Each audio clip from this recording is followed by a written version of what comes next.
Sir ನಮಸ್ತೆ. Sir ನಮಸ್ತೆ, ಹೇಳಿ. ನಮ್ಮ ನರ್ಸರಿಯಿಂದ ನೀವು ಕೆಲವು ಗಿಡಗಳನ್ನ ತೊಗೊಂಡು ಬಂದಿದ್ರಿ. ಹೌದು ಸರ್, ತಂದಿದ್ದೆ. ನಿಮ್ಮ ಅಭಿಪ್ರಾಯ ಮತ್ತು ನಿಮ್ಮ ಪರಿಚಯನ ಮಾಡಿಕೊಡ್ಬೋದಾ ಸರ್? ಹಾಂ ಸರ್ ನಮ್ಮದು ಮೈಸೂರು ಡಿಸ್ಟಿಕ್ಕು, ಪ್ರಿಯಾಪಟ್ಟಣ ತಾಲೂಕು, ಸುಂದವಾಳ ಅನ್ನೋ ಒಂದು ವಿಲೇಜ್ ನಮ್ಮದು. ನಾವು ಮೊದಲಿಗೆ ಒಂದು 5 ಗಿಡನ ನಿಮ್ಮ ಹತ್ರ ಪರ್ಚೇಸ್ ಮಾಡಿದ್ದೆ. ಓಕೆ. 5 ಗಿಡ ಏನದು ಫುಲ್ಲು ಹಣ್ಣಿನ ಗಿಡನೇ, 5 ಗಿಡನೂ. ಅದರಲ್ಲಿ ತೈವಾನ್ ಲೈಟ್ ಪಿಂಕ್ ಅಂತೇಳಿ, ಯಾವುದು ಸರ್? Japanese red diamond. ಯಾವ್ಯಾವ ತಳಿ ಹೇಳಿ ಸರ್ ಅದು? ಜಾಪನೀಸ್ ರೆಡ್ ಡೈಮಂಡ್ ಅಂತೇಳಿ, ಓಕೆ. ಮತ್ತು ಜಾಪನೀಸ್ ಬ್ಲ್ಯಾಕ್ ಡೈಮಂಡ್ ಅಂತೇಳಿ, ಒಂದು ತೈವಾನ್ ಲೈಟ್ ಪಿಂಕ್ ಅಂತೇಳಿ ಅಷ್ಟು 4 ಗಿಡನ ತರಿಸ್ಕೊಂಡಿದೆ. ಫಸ್ಟು ಹೇಗಿರುತ್ತೆ ಅನ್ನೋ ಒಂದು ಉದ್ದೇಶಕ್ಕೆ ಓಕೆ ಒಂದು 4 ಗಿಡನ ತರಿಸ್ಕೊಂಡಿದೆ ಸರ್. ಮೊದಲಿಗೆ ಎಷ್ಟು ದಿನ ಆಯಿತು ಸರ್ ನೀವು ತೊಗೊಂಡು ಬಂದು? ಸರ್ ನಾನು ತಂದು ಒಂದು 2-3 ತಿಂಗಳಾಯಿತು ಸರ್ ಅದನ್ನು ಗಿಡನ. ಹಾಂ.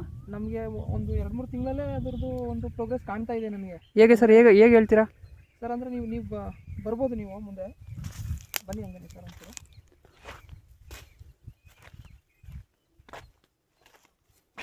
ಇದು ನೋಡಿ ಸರ್, ಇದು ಜಾಪನೀಸ್ ರೆಡ್ ಡೈಮಂಡ್ ಅಂತೇಳಿ ಗಿಡ ಕೊಟ್ಟಿದ್ದು ನೀವು. ಓಕೆ. ನೀವು ನೋಡ್ಬೋದು, ಇದೊಂದು ಗ್ರಾಫ್ಟೆಡ್ ಗಿಡ. ಆಲ್ರೆಡಿ ಗಿಡದಲ್ಲೇ ಕಾಯಿ ಬಿಟ್ಟಿರ್ತಕ್ಕಂಥದ್ದನ್ನ ನೀವು ನೋಡ್ಬೋದು ಇಲ್ಲಿ.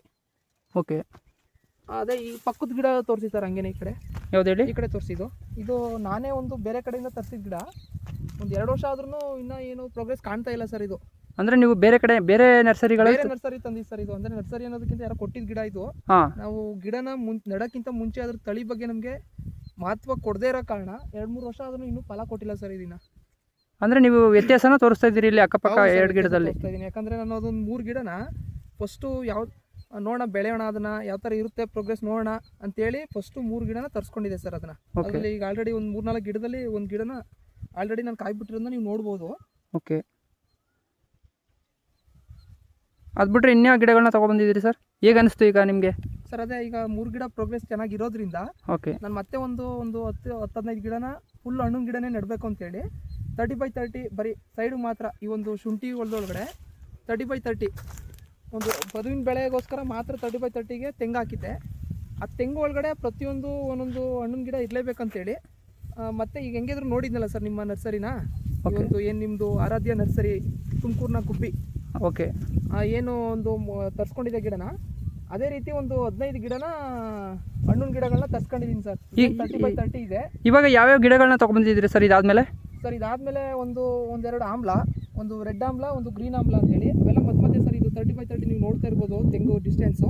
ಓಕೆ. ಅದ್ರ ಮಧ್ಯಕ್ಕೆ 15 ಅಡಿ ಮಧ್ಯ ಅದಕ್ಕೆ ಒಂದೊಂದು ಹಣ್ಣಿನ ಗಿಡನ ನೆಡಬೇಕಂತೇಳಿ ಅಂದರೆ ಈಗ ನೀವು ಮಾಡಿದ್ದೀನಿ ಸರ್ ಅದನ್ನು. ಶುಂಠಿ ಹೊಲಕ್ಕೆ ನೀವು ಆ ಥರ ಪ್ಲ್ಯಾನ್ ಮಾಡಿದ್ದೀರಾ? ಹೌದು ಸರ್. ಈಗ ಯಾಕಂದರೆ ನೀವು ಆಲ್ರೆಡಿ ನೀವು ಹೇಳಿದ್ದು 6 ಮಂತ್ಗೆಲ್ಲ ಅದು ಕ್ರಾಪ್ ಬರುತ್ತೆ ಅಂತ ಹೇಳಿದ್ರಿಂದ ನಾವು ನೀರು ಹಾಕ್ಲಿಕ್ಕೆ ಸಮಸ್ಯೆ ಆಗಬಾರ್ದು ಅಂತೇಳಿ ಶುಂಠಿ ಒಳಗಡೆ ಈ ಮೈಕ್ರೋ ಜೆಟ್ ಇರೋದ್ರಿಂದ ಅದಾಗುತ್ತೆ ಅಂತೇಳಿ, ಮತ್ತು ನಮಗೂ ಸಮಸ್ಯೆ ಕಡಿಮೆ ಆಗುತ್ತೆ ಅಂತೇಳಿ ಇದ್ರೊಳಗಡೆ ಏನು 30 ಇದೆ ಅಡಿ, ಅದ್ರ ಮಧ್ಯಕ್ಕೆ ಒಂದೊಂದು ಗಿಡನ ನೆಟ್ಟಿದ್ದೀನಿ ಸರ್. Okay, thank you. ಬಟ್ ನೀವು ಈ ನಮ್ಮ ನರ್ಸರಿಯಿಂದ ತೊಗೊಂಡು ಬಂದಮೇಲೆ ಏನು ಅನ್ನಿಸ್ತು ನಿಮಗೆ? ನಮ್ಮ ನರ್ಸರಿ ಬಗ್ಗೆ ಒಂದು ಅಭಿಪ್ರಾಯ ಹೇಳಿ ಸರ್. ಸರ್ ನರ್ಸರಿ ತುಂಬ ಒಳ್ಳೆಯದು ಇದು. ಯಾಕಂದರೆ ಈಗ ಎಷ್ಟೋ ಜನ ನೋಡಿ, ಇದು ಒಂದು 2-3 ವರ್ಷ ನಾನು ಫಲನ ವೆಯ್ಟ್ ಮಾಡಿದ್ರು ಅದರದ್ದು ರಿಸಲ್ಟ್ ಬಂದಿಲ್ಲ.